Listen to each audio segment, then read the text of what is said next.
യുപിയിലെ സംഭലിൽ ഷാഹി ജമാ മസ്ജിദിൽ നടന്ന അഭിഭാഷക കമ്മീഷന്റെ സർവേയും അതിന് പിന്നാലെയുണ്ടായ പ്രതിഷേധവും പോലീസ് വെടിവയ്പിലും 5 യുവാക്കളാണ് കൊല്ലപ്പെട്ടത്.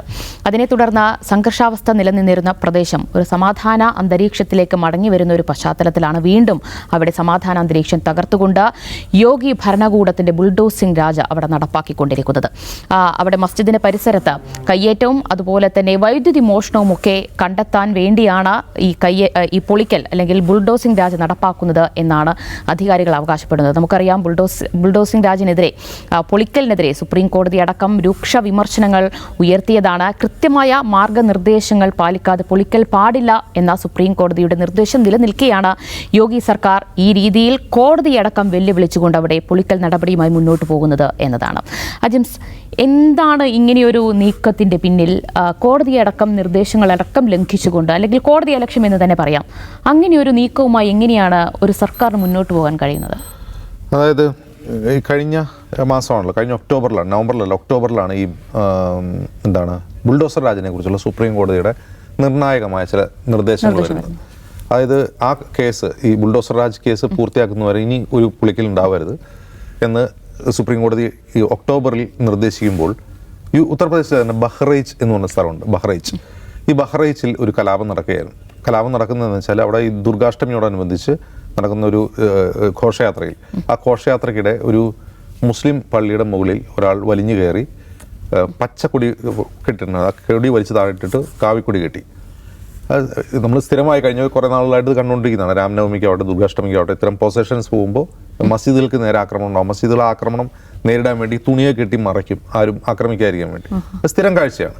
പക്ഷേ ബഹ്റൈച്ചിൽ എന്താ സംഭവിച്ചത്? ഇങ്ങനെ ചെയ്തയാളെ ഒരാൾ വെടിവെച്ച് താഴെയിട്ട് തോക്കെടുത്ത് വെടിവെച്ച്, ലൈസൻസ് ഉള്ള തോക്കാണ്, ലൈസൻസ് താക്കിട്ട് അയാൾ മരിച്ചു. അയാൾ മരിച്ചു കഴിഞ്ഞപ്പോൾ അത് വലിയൊരു കമ്മ്യൂണൽ റയറ്റിലേക്ക് അവിടെ പോയി, വലിയ തോതിൽ. അയാൾ മരിച്ചു കഴിഞ്ഞു. തുടർന്ന് ഈ മുസ്ലിം വീടുകൾക്ക് നേരെ വലിയ ആക്രമണം ഉണ്ടായി, വാഹനങ്ങൾ കത്തിച്ചു, വലിയ പ്രശ്നമായിരിക്കെ ആണ് ആ റയറ്റിൽ കേസെടുക്കപ്പെട്ടു. അതിൽ വെടിവെച്ച ആളെ അറസ്റ്റ് ചെയ്തു, അയാളുടെ പിതാവിനെ അറസ്റ്റ് ചെയ്തു, അയാളുടെ അനുജനെ അറസ്റ്റ് ചെയ്തു. 3 പ്രതികളാണ് മെയിൻ അക്യൂസ്ഡ് ആയിട്ടുണ്ടായിരുന്നത്. അപ്പോൾ ഇവരുടെ വീട് പൊളിക്കാൻ വേണ്ടി ഉത്തർപ്രദേശ് സർക്കാർ ബുൾഡോസറായിട്ട് പോകുമ്പോഴാണ് സുപ്രീം കോടതി പറഞ്ഞത് ചെയ്യരുത്. അത് തടഞ്ഞുകൊണ്ടാണ് ഈ ബുൾഡോസർ പ്രയോഗിക്കുമ്പോൾ ചെയ്യേണ്ട കാര്യങ്ങളെക്കുറിച്ചുള്ള മാർഗ്ഗനിർദ്ദേശങ്ങൾ സുപ്രീം കോടതി പുറപ്പെടുവിക്കുന്നത്. 15 ദിവസം മുമ്പെങ്കിലും നോട്ടീസ് കൊടുത്തിരിക്കണം. നോട്ടീസ് കൊടുക്കാതെ അവരെ കേൾക്കാതെ ബുൾഡോസിംഗ് നടപടികൾ പാടില്ല, കയ്യേറ്റൊഴിപ്പിക്കാൻ പാടില്ല, അവർക്ക് രേഖകൾ ഹാജരാക്കാനുള്ള സമയം കൊടുക്കണം തുടങ്ങി നിരവധി നിർദ്ദേശങ്ങൾ സുപ്രീം കോടതി പുറപ്പെടുവിക്കുന്നു. അപ്പോൾ ഇന്ന് സംഭാലിൽ നമ്മൾ ഇന്നലെ കണ്ടതെന്താണ്? സംഭാലിലേക്ക് കഴിഞ്ഞ 2-3 ദിവസമായിട്ട് ജില്ലാ ഭരണകൂടം വരുന്നു. ഓടകൾ വൃത്തിയാക്കാൻ എന്ന് പറഞ്ഞതിൻ്റെ പേരിൽ ഓടകളിലേക്ക് കെട്ടിയിറക്കിയെന്ന് ആരോപിക്കപ്പെട്ട സ്ഥലങ്ങൾ പൊളിച്ചു മാറ്റുന്നു. അത് നമ്മൾ സാധാരണ കയ്യേറ്റൊഴിപ്പിക്കുക, അല്ലാണ്ട് വീട് പൊളിക്കുകയല്ല അവിടെ ചെയ്തിട്ടുള്ളത്. പിന്നെ അവിടുത്തെ KSEB വൈദ്യുതി വകുപ്പിൻ്റെ ഉദ്യോഗസ്ഥർ വന്നിട്ട് വൈദ്യുതി മോഷണമുണ്ടോ എന്ന് പരിശോധിച്ചു. അതായത് പഴയ മീറ്ററുകൾ, അതായത് പുതിയ നമ്മൾ കാണുന്ന മീറ്ററുകൾ, പഴയ മീറ്ററുകൾ ഉപയോഗിച്ച് വൈദ്യുതി ഉപയോഗിച്ചുകൊണ്ടിരിക്കുന്നവർക്കൊക്കെ വൈദ്യുതി കട്ട് ചെയ്യുന്നു. എന്നിട്ട് അപ്പോൾ പഴയ വൈദ്യുതി 2016 പഴയ മീറ്ററുകൾ മാറ്റി പുതിയ മീറ്ററുകളിലേക്ക് UPയിൽ കൺവേർട്ട് ചെയ്തതാണ് എന്നാണ് വൈദ്യുതി വകുപ്പിൻ്റെ ആരോപണം. അപ്പോൾ അന്ന് മുതൽ ഉപയോഗിച്ചുള്ള മുഴുവൻ വൈദ്യുതിയും തുക ഫൈനായിട്ട് ഈടാക്കുന്നു. അവരിൽ നിന്ന് അവർക്ക് നോട്ടീസ് കൊടുക്കുന്നു. ചില പള്ളികൾ, മദ്രസകൾ, ഇവർക്കൊക്കെ ഇങ്ങനെ ഫൈൻ കൊടുക്കുകയാണ്. പക്ഷെ ഇത് ചെയ്യുന്നതിലല്ല പ്രശ്നം. ഇത് ചെയ്തിട്ട് ഈ ജില്ലാ ഭരണകൂടം മാധ്യമങ്ങളോട് പറയുന്നത്, ഞങ്ങൾ നിരവധി കയ്യേറ്റങ്ങൾ ഒഴിപ്പിച്ചു, കോടിക്കണക്കിന് രൂപയുടെ വൈദ്യുതി മോഷണം കണ്ടെത്തി. ആകെ 3 വൈദ്യുതി മോഷണം അവിടെ കണ്ടെത്തിയുള്ളൂ. വൈദ്യുതി മോഷണം എന്ന് പറഞ്ഞാൽ ഈ പഴയ മീറ്റർ ഉപയോഗിച്ചു എന്നുള്ളതാണ്. അതുകൂടാതെ അവിടുത്തെ ജില്ലാ കളക്ടർ പറയുന്ന ഒരു പ്രധാനപ്പെട്ട കാര്യം, വർഷങ്ങളായി അവിടെ പൂട്ടിക്കിടന്ന ഒരു അമ്പലം ഞങ്ങൾ കണ്ടെത്തുകയും അത് വിശ്വാസികൾക്ക് തുറന്നു നൽകുകയും ചെയ്തു. ഇത് മിനിഞ്ഞാന്ന് നടക്കുന്ന സംഭവങ്ങളാണ്. ഇന്നലെയും ഇന്നുമായി ദേശീയ മാധ്യമങ്ങളിൽ, നമ്മൾ കേരളത്തിൽ അത്ര പ്രചാരമല്ല, ദേശീയ മാധ്യമങ്ങളിൽ ഇത് വേറൊരു തരത്തിലുള്ള നറേറ്റീവാണ് സൃഷ്ടിക്കപ്പെടുന്നത്. ഇപ്പോൾ സംഭാൽ എന്ന് പറയുന്നത് മുസ്ലിം മജോറിറ്റി ഒരു ടൗണാണ്, ചെറിയ ടൗണാണത്. അപ്പോൾ ആ ടൗണിൽ ഈ ഇപ്പോൾ വിവാദമായിട്ടുള്ള ഷാഹി മസ്ജിദിനോട് ചേർന്ന് ഒരു അമ്പലം ഉണ്ടായിരുന്നു. അപ്പോൾ സംഭലിൽ പണ്ടൊരു കലാപം നടന്നിട്ടുണ്ട് 1976. 1976 കലാപം എന്ന് പറഞ്ഞാൽ ആ പള്ളിയിൽ ഒരു പള്ളിയിലെ ഇമാം ഉറങ്ങിക്കിടക്കുകയായിരുന്നു. ഒരാൾ അകത്ത് കയറി അയാളെ കഴുത്തറുത്തു വന്നു. ആ കഴുത്തറുത്തു വന്ന സംഭവം വളരെ പെട്ടെന്ന് അതൊരു കലാപമായി മാറി. പക്ഷെ ആ കലാപത്തിൽ അങ്ങനെ ഒരുപാട് പേർ കൊല്ലപ്പെട്ടൊന്നുമില്ല, വളരെ പെട്ടെന്ന് അത് ശാന്തമായി. ഈ പ്രശ്നം, ഈ ഒരു ടെൻഷൻ അവിടെ നിലനിൽക്കുകയാണ്. അങ്ങനെ ഇരിക്കെ 1978 1978 അവിടെ ഒരു കോളേജിൽ കുട്ടികൾ തമ്മിലൊരു തർക്കമുണ്ടായി. അതായത് സാധാരണ കോളേജിൽ ഉണ്ടാകുന്ന ഒരു അടി, ഈ അടി വളരെ പെട്ടെന്ന് കമ്മ്യൂണലൈസ് ചെയ്യപ്പെടുകയും അത് പുറത്തേക്ക് വ്യാപിക്കുകയും ചെയ്തു. അതിൽ 16 പേർ മരിച്ചു. പോലീസ് ഇടപെടലിലും അല്ലാതെ കേട്ട് 16 പേർ മരിച്ചു. ഇതാണ് ആകെ സംഭവത്തിൽ ഉണ്ടായിട്ടുള്ള ഒരു വർഗീയ കലാപം എന്ന് പറയുന്നത്. 1978 ശേഷം, ഈ കലാപത്തിന് ശേഷം അവിടെ നിന്ന് ഈ ക്ഷേത്രത്തിൽ പോയിക്കൊണ്ടുന്ന ആളുകൾ മുഴുവൻ അവിടെ നിന്ന് പലായനം ചെയ്തു.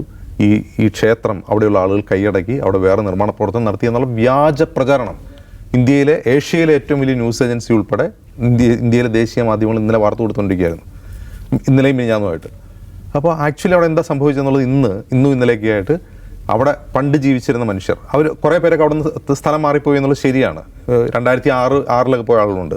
ഈ ക്ഷേത്രത്തിൻ്റെ കൈക്കാരനായിരുന്ന മനുഷ്യൻ, അതിൻ്റെ ഉടമസ്ഥനായ മനുഷ്യൻ, അല്ലെങ്കിൽ അത് നടത്തിക്കൊണ്ടിരുന്ന ആൾ 2006 വരെ അവിടെ ഉണ്ടായിരുന്നു. ഞങ്ങളുടെ സ്ഥലം വിട്ടു പോയി. പിന്നെ ഈ ക്ഷേത്രത്തിൻ്റെ താക്കോൽ എൻ്റെ കയ്യിലായിരുന്നു. അത് ഞാനിപ്പോൾ എന്നോട് കളക്ടർ ആവശ്യപ്പെട്ട് ഞാൻ തുറന്നു കൊടുത്തു.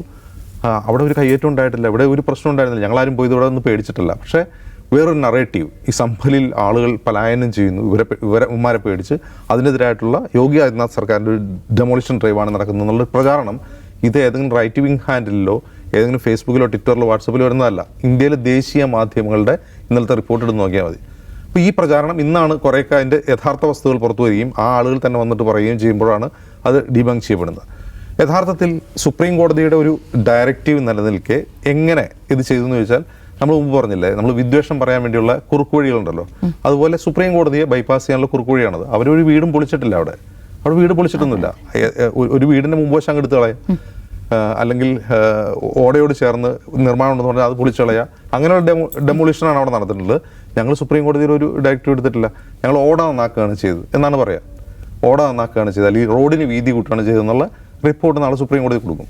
പിന്നെ സുപ്രീം കോടതി ഒരു കാര്യത്തിൽ ഡയറക്റ്റീവ് ഇട്ടാൽ സുപ്രീം കോടതിക്ക് എല്ലാ ദിവസവും വടിയെടുത്തുകൊണ്ട് ഇവർ ബുൾഡോസർ അനക്കുന്നുണ്ടോ എന്ന് നോക്കിയാൽ ഒരിക്കലും കഴിയില്ല. ഒരു കേസ് മുന്നിൽ വരുമ്പോൾ അതിലൊരു ഡയറക്ഷൻ കൊടുക്കാമെന്നല്ലാതെ, ഒരു ഹർജി പരിഗണിക്കാമെന്നല്ലാതെ യു.പിയിൽ നടക്കുന്ന മുഴുവൻ കാര്യങ്ങളെക്കുറിച്ചും ഒന്നും ചെയ്യാൻ കഴിയില്ല. കോടതികളുടെ പണിയല്ല അത്.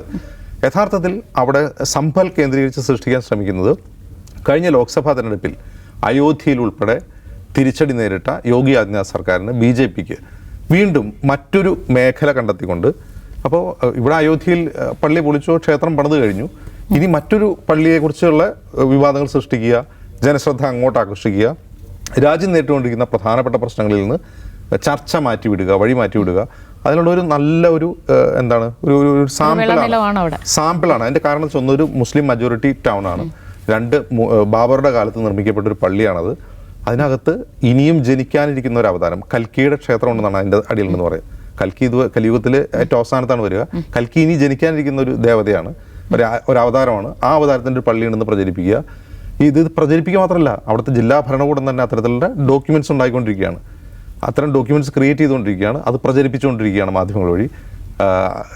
ജില്ലാ കളക്ടറോ മജിസ്ട്രേറ്റോ പോലീസ് സൂപ്രണ്ടോ ഉൾപ്പെടെ വന്നിട്ട് മാധ്യമങ്ങളോട് പറയുകയാണ് അവിടെ എങ്ങനെ ഉണ്ടായിരുന്നു എന്ന് പറഞ്ഞുകൊണ്ടിരിക്കുകയാണ്. അപ്പോൾ അങ്ങനെ ഒരു ഡൈവേർഷൻ ടാക്ടിക്സ് ആണ് ഇപ്പോൾ അവിടെ നടന്നുകൊണ്ടിരിക്കുന്നത്. പക്ഷെ അത് എത്രമാത്രം ഫലപ്രദമാകുമെന്ന് ചോദിച്ചാൽ, രാഹുൽ ഗാന്ധി അങ്ങോട്ട് പോകാൻ ശ്രമിച്ചു, നമ്മൾ കണ്ടതാണ്, ഇടയ്ക്ക് വെച്ച് തടഞ്ഞു. പക്ഷെ അങ്ങനെ തടയുമ്പോൾ എന്നെ പോലീസ് തടഞ്ഞു എന്ന് പറഞ്ഞ് തിരിച്ചു പോവുകയല്ല ചെയ്യേണ്ടത്.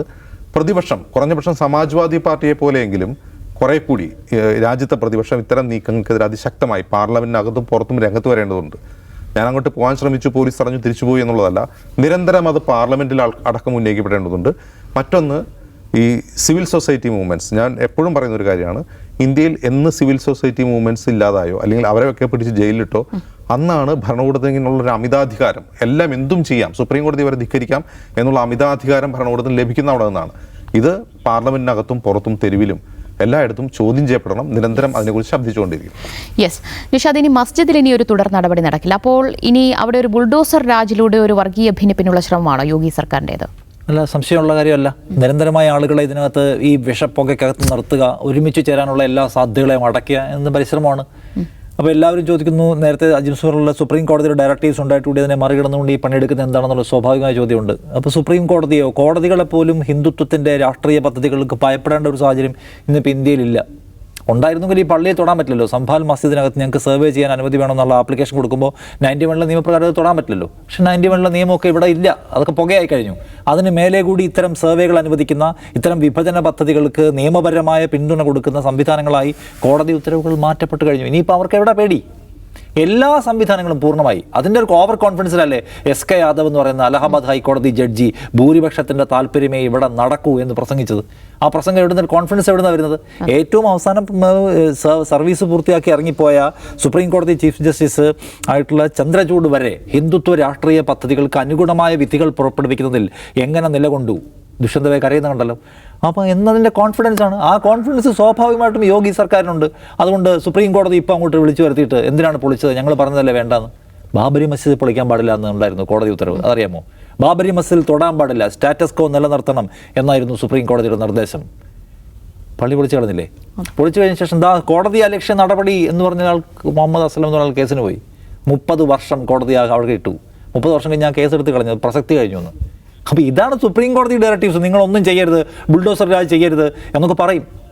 അതിനെതിരെ എന്തെങ്കിലും പ്രവർത്തിച്ചാൽ ബാബരി മസ്ജിദിൽ ഞങ്ങൾ സ്റ്റാറ്റസ് കോ നിലനിർത്തുന്ന ഓർഡറിനെ മറികടന്ന് ബാബരി മസ്ജിദ് പൊളിച്ചു കളഞ്ഞ ഞങ്ങളോടാണ് കോടതി ബുൾഡോസർ രാജ് പാടില്ല എന്ന് പറയുന്നത്. അതാണ് അവരുടെ കോൺഫിഡൻസ്.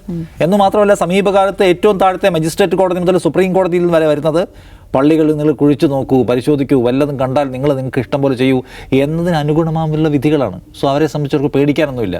നേരത്തെ അജിംസ് പറഞ്ഞ പോലെ ഈ ഉത്തർപ്രദേശിൻ്റെ കാര്യത്തിൽ ഞങ്ങളുടെ കയ്യിൽ നിന്ന് പിടിയിൽ പോയോ? ഇപ്പം ഞങ്ങൾ അമ്പലം ഉണ്ടാക്കിയില്ല, അമ്പലമല്ല വേണ്ടതെന്ന്, വെറിയാണ് ആളുകൾക്ക് വേണ്ടതെന്ന് വിചാരിച്ചിട്ട് അതുണ്ടാക്കാൻ പരമാവധിയിൽ പണിയെടുത്തുകൊണ്ടിരിക്കുകയാണ്. എന്താണ് നമ്മുടെ രാജ്യത്തിൻ്റെ വിധി എന്നല്ല ഒന്നും പറയാനില്ല. സുപ്രീം കോടതി ആയിരുന്നു ഇത് തടയേണ്ട ഒരു ഏക ആശാകേന്ദ്രം. അൺഫോർച്ചുനേറ്റ്ലി സുപ്രീം കോടതി ഒരു നരകവാതിൽ തുറന്നു കൊടുത്തിരിക്കുകയാണ്. ഇനി അതിനകത്ത് വരുന്ന തീയും പുകയും നമ്മൾ അനുഭവിച്ചേ പറ്റൂ. യെസ്, അതാണ് സുപ്രീം കോടതി നിർദ്ദേശമടക്കം ലംഘിച്ചുകൊണ്ട് വെല്ലുവിളിച്ചുകൊണ്ടാണ് യോഗി സർക്കാരിൻ്റെ ഈ ബുൾഡോസിംഗ് രാജ് സംഭലിൽ നടപ്പാക്കിക്കൊണ്ടിരിക്കുന്നത്. അപ്പോൾ ഇങ്ങനെയൊരു പശ്ചാത്തലം സാഹചര്യത്തിലൂടെയാണ് രാജ്യത്തെ ജനങ്ങൾ ജീവിക്കേണ്ടി വരുന്നത്. സമാധാന ജീവിതം എങ്ങനെയാണ് ഇതുപോലെയുള്ള സ്ഥലങ്ങളിൽ ഉണ്ടാവുക എന്നതാണ് ആശങ്കയുയർത്തുന്ന ഒരു കാര്യം. ഇതോടുകൂടി ഔട്ട് ഓഫ് ഫോക്കസ് ഇവിടെ പൂർണ്ണമാകുന്നു. വീണ്ടും കാണാം. നമസ്കാരം.